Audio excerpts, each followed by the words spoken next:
नमस्कार, मैं प्रिया, आपका स्वागत है बिहारी न्यूज में। चलिए जानते हैं देश विदेश की 11 प्रमुख खबरों को। आज अत्याधुनिक भारत के निर्माता राजा राम मोहन रॉय की है जयंती।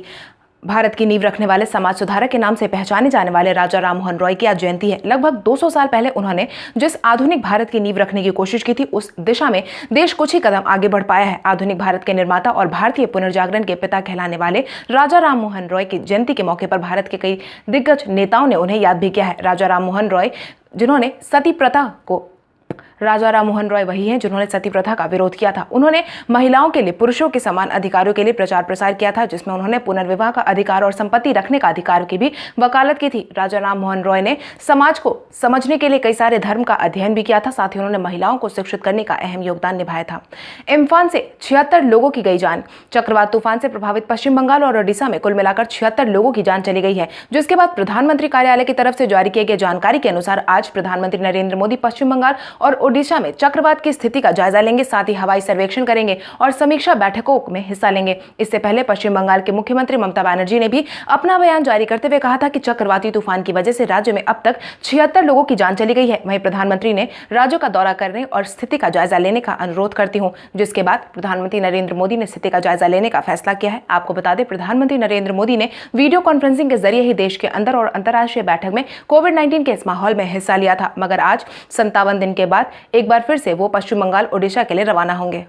आरबीआई गवर्नर शक्तिकांत दास ने रेपो रेट कटौती का किया ऐलान। आरबीआई गवर्नर शक्तिकांत दास ने बीते दिन रेपो रेट कटौती का ऐलान किया है, जिससे कि अब आने वाले समय में लोन लेना और ज्यादा सस्ता हो जाएगा। जिसके तहत उन्होंने कहा है कि रेपो रेट में 0.4% की कटौती की जा रही है। ऐसे में अब रेपो रेट घटकर 4% पर आ गया है, जो कि पहले 4.4% पर था। हालांकि रिवर्स रेपो रेट में कोई बदलाव नहीं किया गया है, इससे 3.5% तक बरकरार रखा गया है। वहीं मॉनिटरिंग पॉलिसी कमेटी ने 6 में से 5 सदस्य ऐसे थे जिन्होंने रेपो रेट घटाने के पक्ष में वोट दिया था। इतना ही नहीं, आरबीआई गवर्नर शक्तिकांत दास ने तीसरी प्रेस कॉन्फ्रेंस में अर्थव्यवस्था में तेजी लाने और बैंकिंग सिस्टम में लिक्विडिटी बढ़ाने के लिए कई उपाय की घोषणा भी की है। नई नौकरियों के मामले में 46% देखने को मिली गिरावट। कोविड-19 की वजह से अर्थव्यवस्था पूरी तरीके से सड़कों पर आ गई है। वहीं पूरे देश में इस समय वित्तीय समस्या चल रही है। इन्हीं सबके बीच औपचारिक क्षेत्र में नई नौकरियों के मामले में फरवरी के मुकाबले मार्च में लगभग 46% गिरावट दर्ज की गई है। सरकारी डेटा के अनुसार साल 2019-20 में सरकारी नौकरियों को पैदा करने के मामले में सबसे खराब महीना रहा है। कर्मचारी भविष्य निधि संगठन के आंकड़ों के मुताबिक फरवरी में 7,45,655 लोगों ने औपचारिक क्षेत्र में नौकरी ज्वाइन की है, जबकि मार्च में यह आंकड़ा गिरकर 4,01,949 रह गया। वहीं जानकारों की माने तो बंद का असर व्यवसाय पर देखने को मिला है। औपचारिक क्षेत्र का पैरोल एडमिशन बेहद खराब रहा है।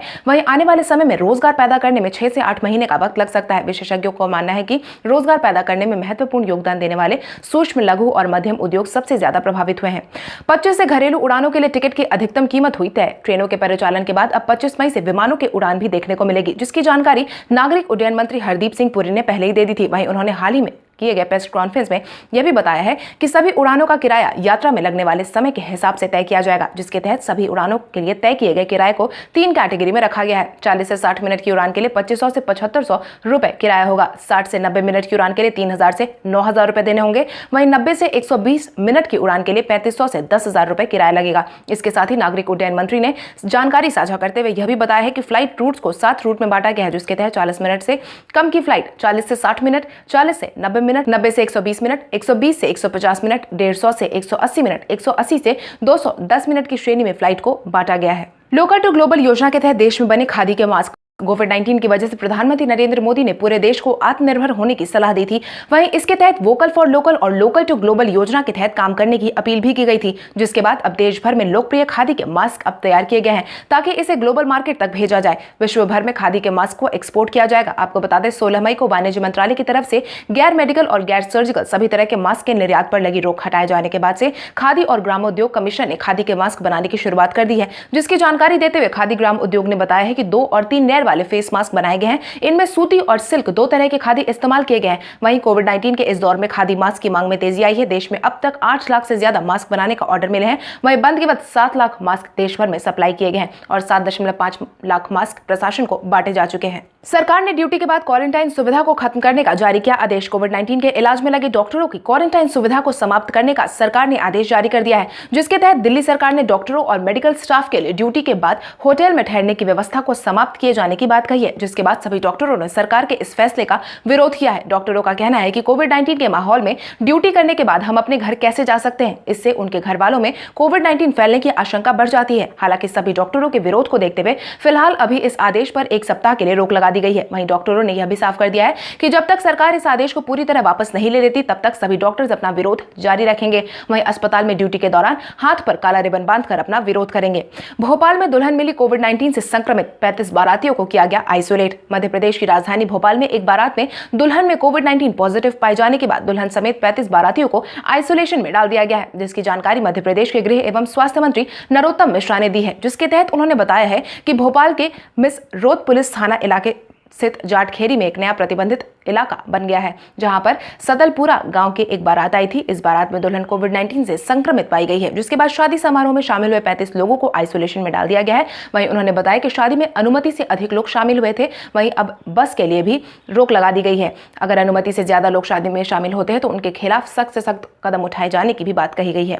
भारत बना पीपीई किट बनाने का दूसरा सबसे बड़ा निर्माता। कोविड-19 का प्रभाव जब से बढ़ा है तब से भारत को पीपीई किट के लिए हमेशा से चीन और दूसरे देश के सामने हाथ फेरते नजर आए हैं, लेकिन अब भारत पूरी तरीके से बदल गया है। सरकार ने इन 2 महीनों में चुनौती को अवसर में बदल दिया है। आज भारत दुनिया का दूसरा सबसे बड़ा पीपीई बॉडी कवर ऑल निर्माता बन गया है, जिसकी जानकारी कपड़ा मंत्रालय की तरफ से बीते दिन जारी की गई है। और साथ ही यह भी कहा गया है कि निजी सुरक्षा उपकरण बॉडी के निर्माण के तहत भारत ने 2 महीने के अंतराल में लंबी छलांग लगाई है। पहले स्थान पर फिलहाल चीन है, उसके बाद भारत दूसरे स्थान पर विराजमान हो गया है। आपको बता दें, पीपीई किट कोविड-19 के इस माहौल में सभी संक्रमित मरीजों के इलाज में जुटे डॉक्टर्स, नर्स, पैरामेडिकल स्टाफ व अन्य के उपयोगी साबित होता है।